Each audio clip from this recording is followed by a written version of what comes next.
ការប្រើប្រាស់អង់ទីប៊ីយោទិកដោយទំនួលខុសត្រូវ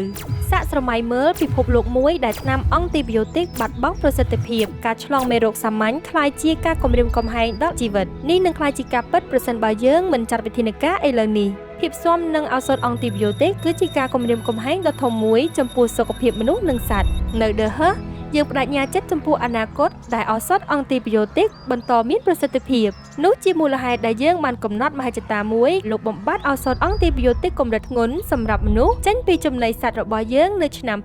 2030ឬឆាប់ជាងនេះបើមានច្បាប់តម្រូវយើងបដិញ្ញាប្រើឱសថអង់ទីប៊ីយោទិកតែនៅពេលមានវេជ្ជបញ្ជាពីបសុពេទ្យតែប៉ុណ្ណោះផ្ដល់អត្ថប្រយោជន៍ជានិច្ចដល់សុខភាពនិងសុខុមាលភាពសត្វគន្លឹះដើម្បីបន្ថយការប្រើឱសថអង់ទីប៊ីយោទិកគឺត្រូវបង្ការជំងឺទុកមុន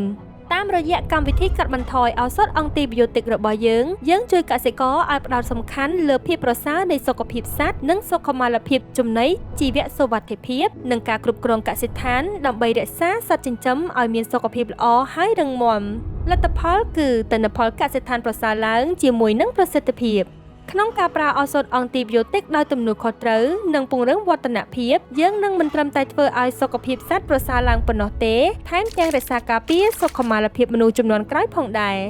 រួមគ្នាយើងអាចធានាបាននូវការទទួលទានអាហារប្រកបដោយសុវត្ថិភាពតម្លៃសមរម្យជីវជាតិនិងចីរភាពជាយូរអង្វែង